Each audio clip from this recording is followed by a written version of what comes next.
अस्सलाम वालेकुम फ्रेंड्स, कैसे हैं आप सब। अल्लाह ताला से दुआ है कि आप सब खैरियत से हों। चैनल पर जो लोग नए हैं तो प्लीज़ सब्सक्राइब ज़रूर कर लीजिएगा और मेरे सब्सक्राइबर्स का एज़ यूजुअल बहुत बहुत शुक्रिया।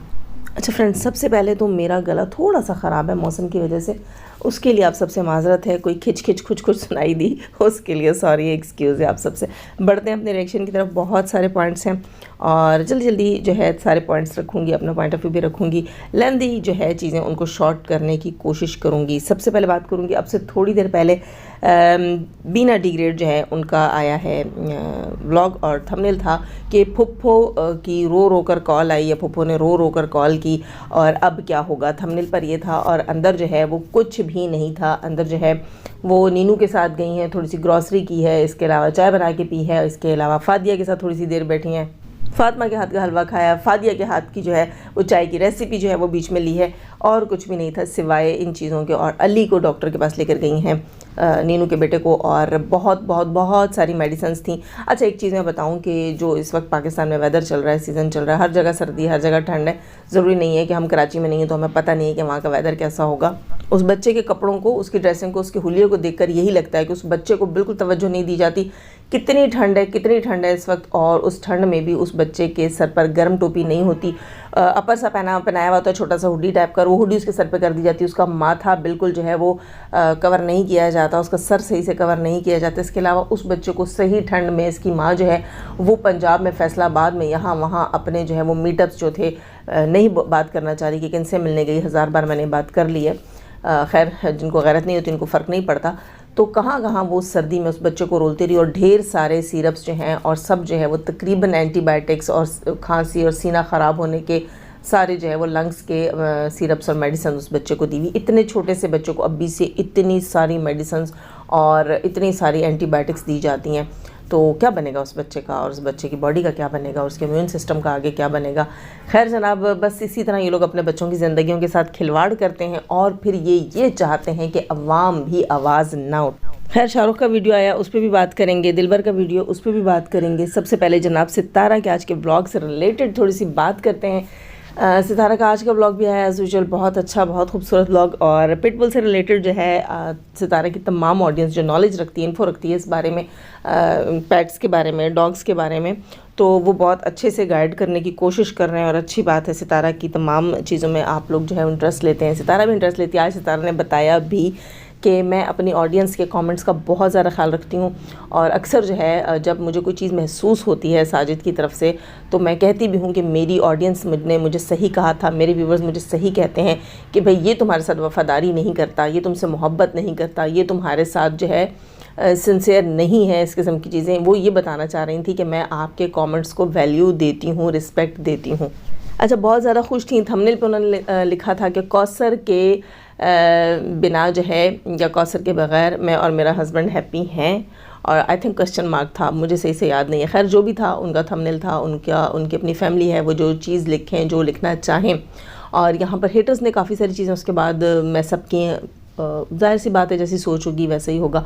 अगर कौसर को किसी चीज़ पे एतराज़ होगा तो वो खुद पब्लिक में आएगी, खुद बात रखेगी, क्योंकि उसका मुंह भी है और उसके पास जो है हक के राय दही की आज़ादी भी है ना, और होना भी चाहिए। खैर, यहाँ पर साजिद भाई से रिलेटेड थोड़ी सी चीज़ के ऊपर मुझे हंसी आई। सितारा जब जो है साजिद भाई के साथ सोफ़ा पे बैठी हुई थी और गुनगुना रही थी कि तुम तो ठहरे परदेसी, साथ क्या निभाओगे, और साजिद भाई भी साथ हिस्सा ले रहे हैं और कहते हैं कि सुबह की पहली गाड़ी से आऊँगा, फिर तुम्हें घुमाने ले जाऊँगा। मतलब गाने की तो माँ बहन कर दी, लेकिन साथ जो अगला जुमला बोला, कहा कि भाई मैं तो आज़ाद पंछी हूँ। सितारा ने कहा ना कि जब जो है वो दूसरी फैमिली भी यहाँ होती है तो आप कभी वहाँ नाश्ता करते हैं, कभी यहाँ खाना खाते हैं, एक जगह आपकी मुतय्यन नहीं होती। तो साजिद भाई ने कहा मैं तो आज़ाद पंछी हूँ, आज़ाद परिंदा हूँ, कभी इस टहनी कभी उस टहनी। तो साजिद भाई को देखकर मैं सोच रही थी कि ये बंदा टहनी पे बैठने जोगा है। अरे इस बंदे के बैठने से तो पूरा दरख्त ढह जाए, है ना, पूरे का पूरा दरख्त ढह जाए। और ये कहते हैं कभी इस टहनी कभी उस टहनी। ना भाई, ना साजिद, ना टहनी, ना शाख, ना डाली, ठीक है। आप पेड़ पे भी ना चढ़ना मेरे भैया, वो दरख्त भी गिर जाएगा और सब जो है ना तहस नहस हो जाएगा। तो ये आप खुद को पंछी कैसे समझ रहे हैं? साजिद भाई को देख के आप लोगों को लगता है कि कोई पंछी ऐसा भी होता होगा? अल्लाह माफ़ करे। खैर जनाब, मैं और कुछ नहीं बोलना चाहूँगी। खैर जनाब, यहाँ करते हैं सितारा के व्लॉग को वाइंड अप और बात करेंगे थोड़ी सी शाहरुख से रिलेटेड। शाहरुख का आज तक तो आज का व्लॉग नहीं आया और मुझे नहीं पता ये रिएक्शन मैं सुबह पब्लिक करूँगी या भी रात में ही पब्लिक कर दूँगी, लेकिन शाहरुख का अब तक कोई व्लॉग नहीं आया। कल के व्लॉग को मैंने उसके आज देखा, मुझे कल टाइम नहीं मिला था। आज मैंने उसका व्लॉग देखा और उसने उस पर थोड़ी सी बातें की और उसने पहले तो ये कहा कि मुझे जो है वो नीनू बहुत याद आ रही है, ठीक है। और नीनू बहुत याद आ रही है और जो जो उसने अपने फेस एक्सप्रेशंस दिए उनके ऊपर मुझे बड़ी हंसी आ रही थी। और क्योंकि वो फेस एक्सप्रेशंस जो हैं वो मुझे काफ़ी चीप और घटिया लग रहे थे। क्यों लग रहे थे वो भी मैं आपको आगे बताऊंगी। रीज़न खुद ही समझ जाइएगा। हो सकता है मैं लिंक ना करूँ इस बात को वहाँ पर, लेकिन आप समझ जाइएगा कि रीज़न क्या था, मुझे इसके एक्सप्रेशंस बुरे क्यों लग रहे थे। क्योंकि मैंने दिलबर का आज सुबह का जो रिएक्शन कह लें, उसको जो भी कह लें, वो मैंने सुन लिया उसकी बात। और उसके बाद मुझे उसके रिएक्शंस जो हैं वो काफ़ी फेक, चीप और घटिया लगे। खैर, तो शाहरुख कह रहा था कि उसको नीनू याद आ रही है, उसने पुराने क्लिप्स उठा कर लगा दिए। हैरत की बात है कि एक शख्स जो है वो कहता है मुझे बीवी याद आ रही है, और वो बीवी की जो है वो गंदी कह लें, कैसी तस्वीरें, ऐसी तस्वीरें होती होंगी ना, न्यूड पिक्चर्स, वही बनाकर वो बेचने का धंधा भी करता रहा। आज नीनू के भाई ने साफ साफ खोल कर ये सारी बात कर दी। शाहरुख कहता है कि अनवर चाचा जो है उसने मुझे डराया है, धमकाया है, और वो कह रहा है तुम पर केस हो गए हैं, तो जो आपका दिल करता है आप कर लें, मुझे कोई फ़र्क नहीं पड़ता। 25 तारीख, इस महीने की 25 तारीख को मैं कहीं चला जाऊंगा। अब हमें नहीं पता कि जो शख्स कहता है कि मुझे कोई फ़र्क नहीं पड़ता, आप केस कर लें, और उसके बावजूद भी वो डर कर भाग रहा है। वो डर कर कहाँ भाग रहा है हमें नहीं पता। तो डर किस चीज़ से रहा है, ठीक है, डर वो किस चीज़ से रहा है ये हमें नहीं पता। जबकि पब्लिक में आकर वो कहता है कि मुझे किसी बात का डर नहीं है। कोई ना कोई तो डर है मिस्टर शाहरुख, जो आप पाकिस्तान छोड़कर भाग रहे हैं। यहाँ पर डीडी ने आज सुबह बताया कि शाहरुख जो है वो सऊदीया जा रहा है, और मतलब अंदर खाने इनको भी खबर मिली हुई है। सऊदीया किस बेस पे जा रहे हो? ना तुम लोगों के पास हुनर होता है, ना काम होता है, दूसरे ममालिक में भी जाके तुम लोग जो है सिर्फ पाकिस्तान का नाम ख़राब करते हो, ठीक है। और वहाँ जाकर भी धरती पे बोझ ही बनना है, तो फिर यहीं रह लो, है ना। एजुकेशन नहीं है, स्किल नहीं है, कुछ भी नहीं है, तो फिर वहाँ जाकर क्या करना तुम लोगों ने। खैर जनाब, तो ये शख्स जो है दिलबर, उसने आज आकर काफ़ी सारी बातें लिखी हमें रखी। मैं जल्दी जल्दी वो बातें जो हैं वाइंड अप करूँगी, मतलब एक तरह से अपना जो है वो उसके पॉइंट्स रखूँगी और फिर अपना ओपिनियन रखती हूँ। दिलबर ने अपनी स्टोरी जो है वो शुरू से सुनाने की कोशिश की। उसने बताया कि भाई जो है सबसे पहले जो है वो हम बचपन से कैसे थे, बचपन के हालात हमारे कैसे थे, तालीम नहीं हासिल कर सके, छोटी सी उम्र से जो है वो कराची आ गए, मज़दूरियाँ करना पड़ी, सिंधी मालिक थे, जमजमा पे जॉब मिली, वहाँ जो है वो लड़ाई हो गई, 2-4 दिन फुटपाथ पे भी गुजारे। उसके बाद जो है अम्मी और अबू यानी रुबीना और अकबर जो थे वो जॉब करते थे किसी एक ही बंगलों में इकट्ठे, वहाँ उनको जॉब मिली हुई थी। बाप इसका ड्राइवर था, माँ जो है इनकी खानसामा थी, और बाबर और नीनू जो है वहीं पल रहे थे माँ बाप के पास। ख़याबान राहत में जो है वो बंगला था, वहाँ पर ये जॉब कर रहे थे।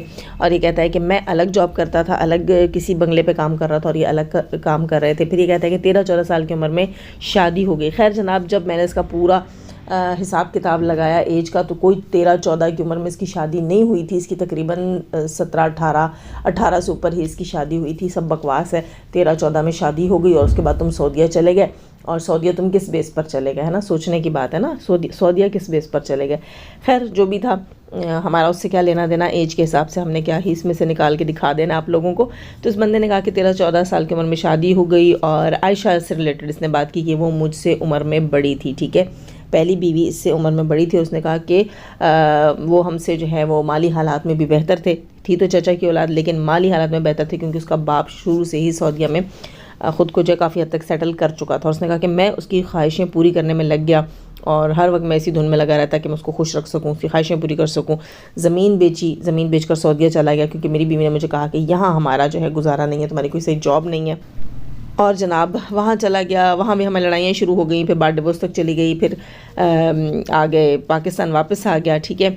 और उसके बाद जो है डिवोर्स हो गई, फिर जनाब जो है माँ बाप की भी डिवोर्स हो गई, ठीक है। और आया ये वहाँ से था शायद माँ बाप की डिवोर्स पर या उनकी कुछ लड़ाइयों पर। ये कहता है कि माँ बाप की डिवोर्स हुई, उसके बाद इनकी भी डिवोर्स हो गई, आगे पीछे शायद इनकी डिवोर्सेस हुई हैं। उसके बाद इसने कहा है कि छोटा सा जो है अली मेरे पास था, उसको संभाला, ये किया वो किया। उसके बाद सऊदीया चला गया, 3 साल कमाया, वापस आया, लेने कोई नहीं आया एयरपोर्ट पे, बड़ी तकलीफ हुई, बड़ा दुख हुआ।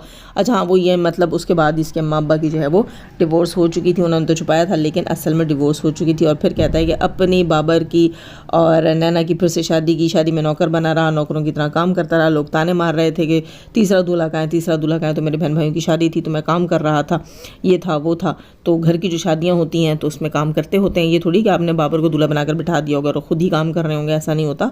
तो उसने भी काम काज तो किए होंगे ना, ऐसे तो दूल्हा नहीं बन गया होगा वो भी। अच्छा, उसके अलावा वो कहता है कि कोरोना के टाइम में फैमिली को कराची बुला लिया, यहाँ पर सेटअप बनाया और बाबर सऊदीया में था, उसकी फैमिली को भी संभाला, सबको संभाला, घर का बड़ा बना, ये किया वो किया, ब्ला ब्ला ब्ला ब्ला ब्ला। और इस सारे सिनेरियो में एक बात इसके मुंह से निकली और इसने कहा कि मैंने और उसने होटल भी बनाया और होटल बहुत अच्छा चला। मैंने और उसने किसने? ये बैठा हुआ था सनिया के घर में। इसने फ़ातिमा को बिल्कुल फ़ातिमा का नाम लेना गवारा नहीं किया। हालांकि फ़ातिमा इस सारी जो इसकी और दिलबर की आपस में जब दिलबर और फ़ातिमा की जब आपस में जब कलिश हुई थी, दिलबर की दूसरी शादी के बाद जब फ़ातिमा कुछ ऐसा रोध हो रही थी तो फ़ातिमा ने ये बात की थी कि मेरा जेवर बेचकर दिलबर ने होटल बनाया था गाँव में और मैं खाने बनाती थी और ये बाहर बैठकर सेल किया करता था। मैंने इसके साथ जो है गुर्बत भी देखी, मैंने इसके साथ भूख अफलास भी बर्दाश्त की और आज ये शख्स जो है मेरे साथ, जब इसको अच्छी रोटी मिलने लगी, इसने मेरे साथ बेवफाइयाँ कर ली। तो मेजॉरिटी ऑफ मेंस जो हैं वो पाकिस्तान में ये काम करते हैं, ठीक है। जब जो है वो मुश्किल टाइम होता है, मुश्किल घड़ी होती है, तो वो पहली बीवी से जो है वो हौसला मंगवाते हैं कि मेरे साथ हौसला करवाओ मुझे और मुझे थपकी दो, हर रोज़ मुझे रेडी करके भेजो भाई मेरी जॉब पे और मेरे साथ मेहनत करो, तुम भी कोई काम करो और हम दोनों मिलकर फैमिली चलाएंगे। और जब हालात बेहतर हो जाते हैं पहली बीवी की हेल्प से, तो फिर वो एक और जो है वो सौतन लाकर उसके सर पे डाल देता है कि अरे तुम तो बड़ी बर्दाश्त वाली हो ना, चलो लो अब इसको भी बर्दाश्त करो, जैसे तुमने मेरी गुर्बत और मेरी महरूमियों को बर्दाश्त करके मुझे इस काबिल किया। खैर, तो ये सारी चीज़ें जो है वो फ़ातिमा पहले बता चुकी। आज जब इसने बात की तो इसने अगेन इतनी बड़ी बेवफाई की फ़ातिमा के साथ कि इसने उसको क्रेडिट देने की भी जहमत नहीं की और इसने आकर क्या कहा, मैंने और उसने होटल बनाया और होटल बहुत अच्छा चला और फिर ये हुआ और फिर वो हुआ, फिर कोरोना के दिनों में हमें वो होटल बेचना पड़ा। मेरा 4-5 लाख का होटल जो है मुझे 1.5 लाख में बेचना पड़ा और अगले ने पैसे भी मुझे रुला कर दिए।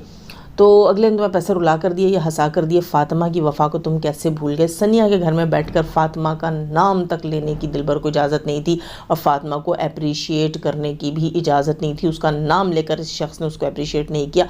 मैं कहती हूँ गिरा हुआ ऊपर से नीच, शायद इससे भी कोई घटिया लफ्ज़ हो तो वो इसके लिए इस्तेमाल किया जा सकता है, लेकिन खैर क्या कह सकते हैं। खुदगर्ज़ी की भी कोई लिमिट होती है? नहीं होती ना। बस यही समझें कि अनलिमिटेड खुदगर्ज़ी और अनलिमिटेड नीचपना और घटियापना इस शख्स ने आज यहाँ दिखा दिया। शायद इसको यही डर था कि सनिया जो है वो इसके मुंह पर खींच के एक पंच मारेगी। अच्छा, ये सारी चीज़ें काफ़ी लंबी हैं जिसने स्टोरियाँ सुनाई। यहाँ पर मैं सिर्फ इतनी बात कहूँगी, अच्छी खासी तो मैं कह गई, मुझे इतनी सारी कहनी नहीं थी। यहाँ पर मैं सिर्फ ये बात करूँगी कि सिंपैथी के लिए जो है वो स्टार्ट से बेसिक से स्टार्ट किया गया, सिंपैथी के लिए कि लोग जो है मुझे सिंपैथी दें। क्योंकि आगे चलकर इसने ये कहा ना कि जो शख्स ज़ीरो से स्टार्ट करता है उसे खोने का कोई डर नहीं होता।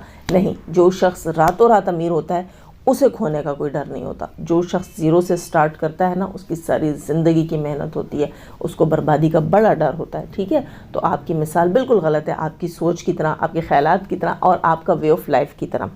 खैर, तो ये सारी बकवासियात करने का मकसद सिर्फ ये था कि इनको सिंपैथी मिले। आगे चलकर ये बंदा कहता है सिंपैथी क्यों?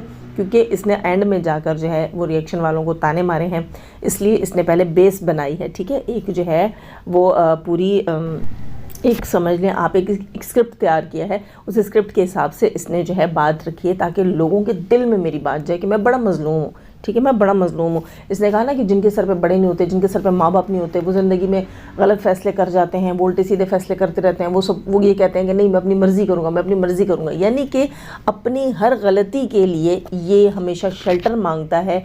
इस चीज़ का अवाम से शेल्टर मांगता है, अवाम से सिंपैथी मांगता है कि दिलबर को मार्जिन दिया जाए कि इसके माँ बाप ने डिवोर्स ले ली थी, इसके माँ बाप ने डिवोर्स ले ली थी तो सब गलत हो गया, इसके माँ बाप ने डिवोर्स ले ली थी इसलिए दिलबर की बातें गलत है, दिलबर के तरीके गलत है, दिलबर जो है बेवकूफ़ियाँ करता रहता है, दिलबर जो है वो गंद में जाकर गिरता रहता है। तो क्यों? क्योंकि दिलबर का कसूर नहीं, क्योंकि माँ बाप सर पे नहीं थे। नहीं, तुमने खुद बता दिया, तुम्हारे माँ बाप की जब डिवोर्स हुई तब तुम्हारी एक शादी हो चुकी थी, तुम दूध पीते बच्चे नहीं थे, ठीक है। तुम इतने जो है ना वो क्या कहते हैं उसको, झूले में झूलते हुए 40 दिन के बच्चे नहीं थे कि जिसकी तरबियत ही फिर नहीं हो सकी क्योंकि माँ दाएं और बाप बाएं हो गया और मशरिक मगरिब में होने की वजह से बच्चा बीच में अकेला रह गया। ऐसा कुछ भी नहीं था। तुम एक बच्चे के बाप थे जब तुम्हारे माँ बाप की डिवोर्स हुई थी, ठीक है। तो तुम ये बताओ, तुम ये कहो कि तुम्हारे अंदर तुम्हारे बाप का और तुम्हारी माँ का मिजाज पाया जाता है, अल्हड़, आवारा, आज़ाद, खुद सर, खुद गर्ज, इस किस्म की चीज़ें तुम्हारी नेचर में शामिल है। इसके लिए रोज़ रोज़ आके माँ बाप को ब्लेम करने की ज़रूरत नहीं होती। दूसरी चीज़, बाबर का भी ब्लॉग था और बाबर ने अपने ब्लॉग में कहा, अपने बाप को मुखातिब करके कहा, जब अनवर उसको ज़मीनें दिखा रहा था, कल का ब्लॉग था बाबर का, तो बाबर ने अपने बाप को कहा आपने हमारे लिए क्या किया, आपने हमारे लिए कभी ज़मीन काश्त की, आपने हमारे लिए क्या बनाया।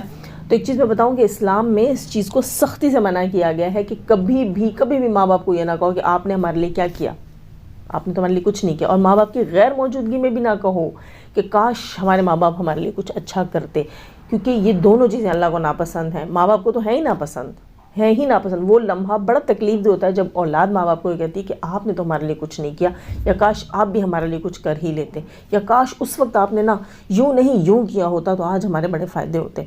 ये बात हम अक्सर जो है अपने उसमें बेवकूफ़ी में, नादानी में कर लेते हैं, लेकिन ये बात करनी नहीं चाहिए। हर एक को इस बात का एहसास होना चाहिए, ये बात नहीं करनी चाहिए। और अल्लाह ताला इस बात को बिल्कुल पसंद नहीं करते, क्योंकि कोई भी माँ बाप अपनी औलाद का बुरा कभी भी नहीं सोचती। खैर, तो दिलबर ने तो हमेशा जो है वो इसी चीज़ की आड़ ली है और लोगों के सामने ये दिखाया है कि भाई मेरे पे बड़ा जो है वो बोझ है, टेंशन है, मैं बड़ा परेशान हूँ। और साथ ही साथ वो ये कार्ड खेलता रहता है अक्सर आगे। एक दिन ये रोना रो लेता है कि भाई माँ बाप की डिवोर्स हो गई, और दूसरे दिन ये रोना रो लेता है कि मैं तो औरतें, मेरे साथ बड़ी औरतें हैं जी, मेरे साथ माँ है, बेटियाँ हैं, दो बीवियाँ हैं, मेरे पास बहन है, बस मैं औरतों में डूबा हुआ हूँ। तो सिंपैथी कार्ड वो ये वाला, मतलब वो लोगों से हर वक्त सिंपैथी मांगता रहता है, हर वक्त वो लोगों से ये डिमांड करता है कि बस मुझे मार्जिन दे दो, पतली गली से निकलने दो। खैर, तो यही उसका घटियापन है जो हमेशा की तरह रहा है।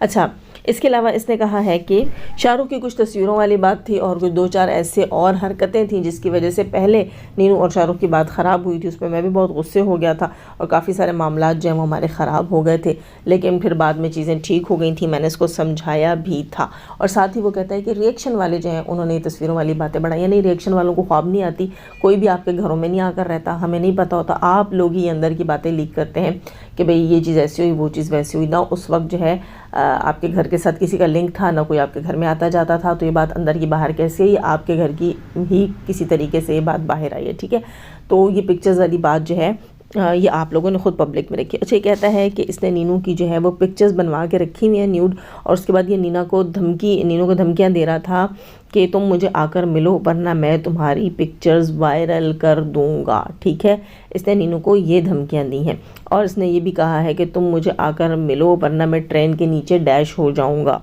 सही है, क्योंकि मुझे जो है वो कम्युनिटी गाइडलाइंस आती हैं, मैं वर्ड्स जो है यहाँ पर अपनी मर्ज़ी से यूज़ करूँगी, आप लोग समझ जाइएगा। ठीक है, अच्छा, फिर उसको कहता है, दिलबर कहता है कि मुझे इस्लामाबाद से धमकियाँ दी जा रही हैं कि, और ये भी कहा है कि मेरे पास इस चीज़ का सबूत है। और साथ इसने ये भी कहा है कि शाहरुख ने मेरा नाम लिया है और कहता है कि मैं धमकियाँ देता हूँ, और क्लिफ्टन थाने में जो है वो मुझे बुलवाया गया, या सॉरी क्लिफ्टन थाने में इसने जो है रिपोर्ट करवाई है मेरे ख़िलाफ़, और इसने कहा है कि ये डैश लेकर, जिससे डराते हैं, डैश लेकर आता है और मुझे और मेरी माँ को धमकियाँ देता है। तो सबूत है तो सबूत लगा दो जहाँ मैं तुम्हें और तुम्हारी माँ को धमकियाँ देता हूँ। भाई बहनोई तुम्हारा जो है वो व्लॉग डालता है, व्लॉग में तुम्हारी बहन की वीडियो क्लिप्स डालता है और कहता है मैं तो अपनी बीवी को बड़ा ही ज़्यादा मिस कर रहा हूँ, और तुम कहते हो कि वो तुम्हारी बहन को कहता है कि तुम्हारी डैश मेरे पास पिक्स हैं और मैं उनको वायरल कर दूंगा। तो तुम्हारी ये बहन तुम्हारे लिए मुअम्मा नहीं बनी हुई कि कभी जो है वो सल्लू तुम्हें कहता है कि तुम्हारी बहन की डैश पिक्स मेरे पास हैं, कभी उसी बहन का पति हस्बैंड तुम्हें कहता है कि उसकी डैश पिक्स मेरे पास हैं, और कभी वो तुम्हारी बहन को कह देता है कि तुम्हारी डैश पिक्स मेरे पास है, मिलने आ जाओ वरना वायरल कर दूंगा। तो तुम्हें ये चीज़ समझ नहीं आती कि तुम्हारी बहन की डैश पिक्स जो हैं वो क्यों होती हैं लोगों के पास, चाहे आपका हस्बैंड ही क्यों नहीं हो, आपकी डैश पिक्स कैसे चली गई, है ना, सोचने की बात है। और फिर ऐसी पिक्स जिसमें जो है वो उसको सेल करने के लिए कहता है कि ये जो है शाहरुख जो है काम कोई नहीं करता था, इसकी माँ ही थी रिश्ता लेने, और उसने कहा था कि 50-60 हज़ार रुपये जो है वो इसकी सैलरी है। ठीक है, 50-60 हज़ार की सैलरी है, इसकी जॉब लगने वाली है बड़ी अच्छी, तो तुम लोग रिश्ता दे दो। तो हमने रिश्ता दे दिया, और उसके बाद ये कोई काम नहीं करता था, नीनू काम करती थी, और इसने जो है वो नीनू की पिक्स, न्यूड पिक्स बनाकर, न्यूड तो इसने खैर नहीं कहा, तो फिर ऐसी पिक्स होती जिन पर 2-2 लाख मांगे जाते हैं, इसने कहा नीनू की पिक्स बनाकर लोगों से 1-1, 2-2, 3-3 लाख की, 1-1, 2-2 लाख की डिमांड करता था। ठीक है, तो मुझे समझ नहीं आती कि ये चीज़ जो है वो तुम्हारी बहन के साथ ही कैसे हो सकती है। शादी से पहले भी उसके साथ ये चीज़ हुई, फिर शादी के बाद भी उसको ऐसा ही हस्बैंड मिला। वैसे तो दिलबर ने बात कही कि भाई मेरी बहन भी मैं ये नहीं कहता कि मेरी बहन अच्छी है, मेरी बहन की कोई गलती नहीं है, गलती उसकी भी है, लेकिन गलती इसकी ज़्यादा है। तो मुझे एक चीज़ समझ नहीं आती कि तुम्हारी बहन कहीं खुद तो अपनी पिक्चर्स नहीं दूसरों को देती कि ये पिक्चर ले लो, मेरा भाई तुम्हारे उधार तुम्हें वापस कर देगा, उसको इनसे ब्लैकमेल करना, ऐसा करो तुम मेरी पिक्चर्स ले लो और 2-2 लाख में 1.5 लाख में बेचो और तुम अमीर हो जाओ। तो मुझे समझ नहीं आती कि नीनू में ऐसा है क्या कि अल्लाह मुझे माफ़ करे, तौबा इस्तग़फ़ार, कि अगर वो अपनी पिक्स ऐसी बनवाती भी है तो वो कोई 1.5 लाख में, 1-1 लाख में, 2-2 लाख में क्यों ख़रीदेगा। जो जिन लोगों से नीनू के राब्ते हैं, जैसे कि इसके हस्बैंड ने खुद बताया, ठीक है, आज उसके भाई ने भी नाम लिया, अली रज़ा हो गया और वो सबूर कोई नाम था, है ना, पता नहीं क्या नाम था, ऐसे कोई नाम था ना, सबूर मिर्ज़ा। तो इस किस्म के जो मर्द जो दूसरे मुल्कों में खुद मेहनत मजदूरी करने जाते हैं, सीधी सी बात है, ठीक है, जो दूसरे मुल्कों में मेहनत मजदूरी करने जाते हैं, दुबई में, सऊदीया में, जो बेचारे वहाँ पर लोगों की जो है वो गाड़ियाँ चला रहे हैं या लोगों के फार्म हाउसेस संभाल रहे हैं या कोई भी XYZ मजदूरियाँ कर रहे हैं, उनकी शॉप्स चला रहे हैं, जो कुछ भी कर रहे हैं, मंथली एक जो है वर्कर की उनको सैलरी मिलती है। तो क्या वो परदेश में बैठ के अपनी माँ, बहन, बाप, ज़ईफ़ बूढ़ा बाप, है ना, ज़ईफ़ माँ, छोटे छोटे बच्चों को ऐसे छोड़कर और 4-4 साल, 5-5 साल, 2-2 साल, 3-3 साल बाद जो है अगर छुट्टी मिल गई तो आते हैं, पेट काट के वहाँ जो है वो मज़दूरों की तरह रहना, छड़ा हाउस, छड़ा सिस्टम में 1-1, 2-2 लोग मिल के रहना। तो क्या वो ये सब कुछ इसलिए करते हैं कि वो हराम कमाएं और हराम के रास्ते लगाए हैं? अगर हलाल कमा रहे हैं तो हराम के रास्ते कैसे लगा सकते हैं कि वो किसी औरत की 1-1, 2-2 लाख में पिक्चर्स खरीदते हैं? क्या उनकी अपनी बीवी जो है वो औरत नहीं होती? ऐसी कौन सी कमी होती है किसी औरत में? औरतें तो मुझे सारी एक जैसी लगती हैं, ठीक है, फेस अलग अलग है, बाकी तो औरतें सारी एक जैसी हैं। इसी तरह मर्द भी सारे एक जैसे होते होंगे। तो फिर ये क्या होता है, ये क्या चस्का है कि भाई किसी की बीवी की आप मेहनत मजदूरी करके, आप खून पसीना एक करके, आप अपने बच्चों से दूर रहकर अपनी बीवी को बेयारो मददगार छोड़कर आप चले जाते हैं, अपनी फैमिली को बेयारो मददगार छोड़ के चले जाते हैं, फिर आप कमाते हैं, फिर आप नीनू जैसी लड़कियों की तस्वीरें खरीदने में पैसे लगाते हैं, तो फिर आपकी फिर ज़िंदगियों के ऊपर भी, तो आपकी कमाइयों के ऊपर भी, और आपकी औलाद और बीवी और माँ और बहन और बूढ़े बाप की मजबूरियों के ऊपर भी। खैर दिलबर कह रहा था कि अब आप ख़ुद बताएं कि ऐसे जो है बंदे के साथ कौन अपनी बहन बेटी को जो है वो छोड़ेगा। और ये सारी चीज़ें थीं जो मैं YT पर नहीं लाना चाहता था और आप लोगों ने बार बार बोल कर मुझे मजबूर कर दिया। खैर जनाब, जो नहीं रखना चाहते वो नहीं रखना चाहते। बहुत सारी चीज़ें जो आपने पब्लिक में लाकर नहीं रखी थी, पहले भी अपनी खालाओं से रिलेटेड भी बहुत सारी चीज़ें थी जो आपने कहा कि आपने पब्लिक में लाकर नहीं रखी हैं, और बहुत सारी बातें आपने पर्दे के पीछे छोड़ दी, ठीक है। आपने बोला था सलमा से रिलेटेड, आप जब आए थे तो आपने एक वीडियो बनाई थी जो दुबई में आपसे सितारा ने डिलीट करवाई थी, आपने वो चीज़ें पब्लिक नहीं की थी, तो आपने अपनी बहन से रिलेटेड आकर बात बाहर क्यों रखी? ना रखते, आपको किसने इतना फोर्स किया था? खैर जनाब, ये सारी बातें थी इसकी। और सोचने की बात ये कहता है कि ऐसे बंदे के साथ कोई बहन को कैसे छोड़ दे, कैसे रहने दे, जब आपके कांड ऐसे होंगे, आपकी अपनी बहन के कांड ऐसे होंगे। आपकी बहन अपनी शादी से पहले अपनी अगर पिक्स दे सकती है तो शादी के बाद हस्बैंड ने कहा होगा कि सल्लू को देने में कोई एतराज़ नहीं था, तो हमें देने में क्या एतराज़ है? तो तभी दिलबर ने कहा कि मेरी अपनी बहन कौन सी दूध की धुली है, नेक है। खैर जनाब, लाइक करना ना भूलिएगा, सब्सक्राइब नहीं कर रखा सब्सक्राइब भी कर दीजिएगा। अपना बहुत सारा ख्याल रखिएगा, अपना मुझे भी याद रखिएगा। अल्लाह हाफिज़।